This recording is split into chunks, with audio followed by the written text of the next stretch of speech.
I invite you to engage your imaginations this morning and envision yourselves out on the water in a small boat with Jesus' disciples. In our imagining, it will help us to know that for at least 1,700 years, Christians have referred to the central part of the church building running lengthwise as the nave. Nave comes from the Latin word navis, which means ship. We get our words navy and navigate from the same Latin root word. The nave symbolizes the church, the new ark, whose eternal security and assurance comes from the presence of Jesus amid the calm and stormy waters of life. Imagine we are boat people, folks in the same boat together with Jesus. And we are off to the other side of the Sea of Galilee. All seems well. No one has lunged for the Dramamine yet. But in the evening, the sky darkens and a perilous storm moves in. Contemporary fishermen on the Sea of Galilee even today get caught in their small boats by this well-known eastern storm. New Testament scholar N.T. Wright notes that to this day, the car parks on the western shore have signs in Hebrew warning drivers of what happens in high winds. The sea can get rough very quickly, and big waves can swamp cars parked too close to what seemed like a safe beach along the Sea of Galilee. Okay. So the sky darkens, winds whip the boat, waves force the bailers to get busy. The boat is so small and the sea is so great. In the biblical understanding, the sea is a symbol for chaos. Imagine the fear and doubt in the eyes of the disciples. Imagine your own fear and concern. A boat ride has turned into a trip of terror. And who is in control? Who in the world is in control? This is no ordinary boat tale, brothers and sisters. The storms far surpass literal storms. Storms stir around us all. There's a prediction of storms this time of the year all the time.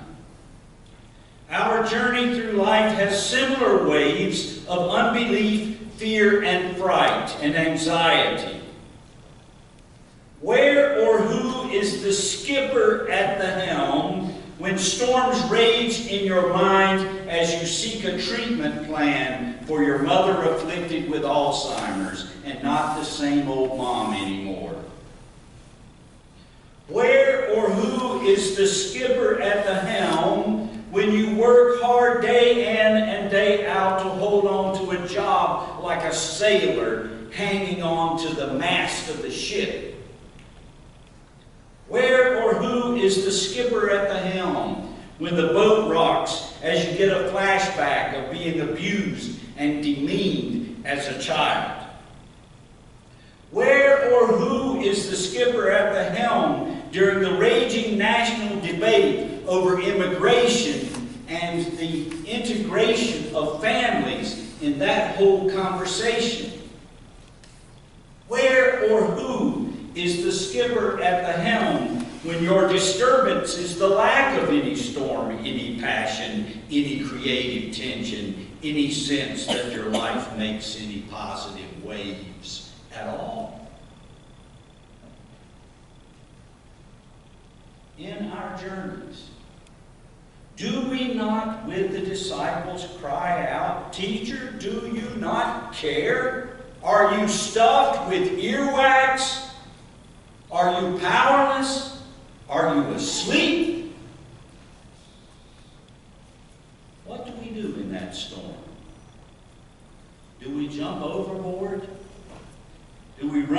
from the nave and the other boat people?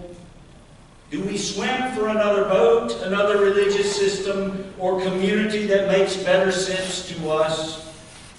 Do we reject the support of others who are with us in the boat?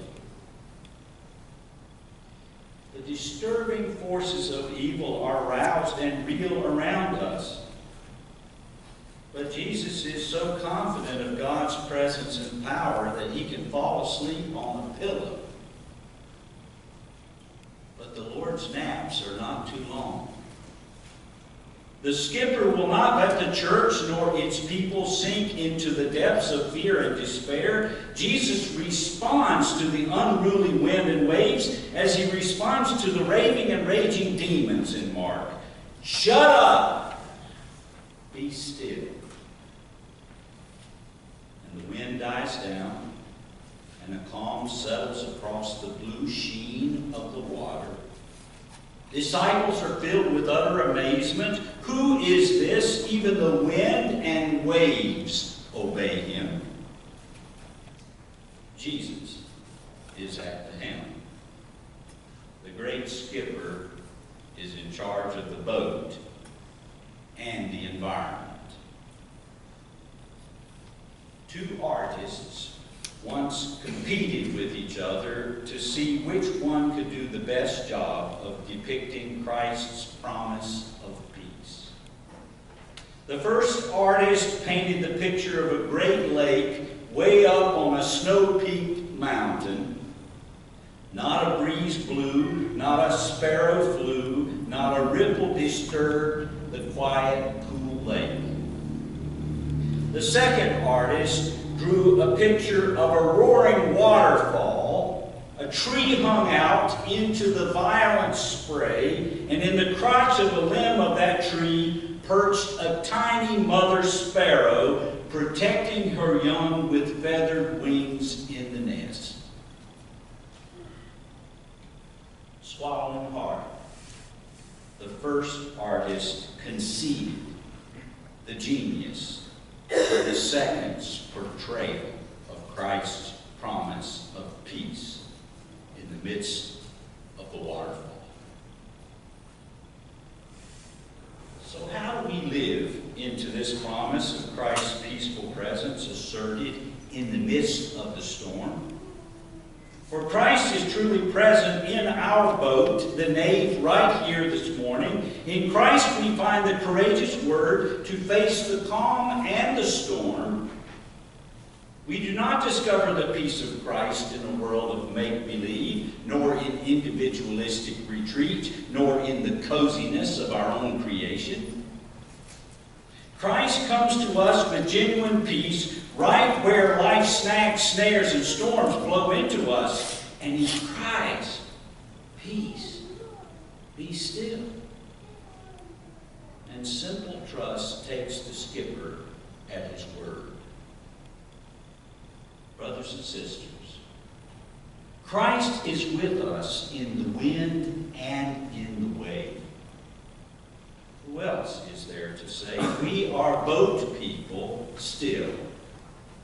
We have the destination of other shores ahead of us. We have other missions to fulfill. We respond with our mouths open in amazement and awe at this promise. Who then is this that even the wind and the sea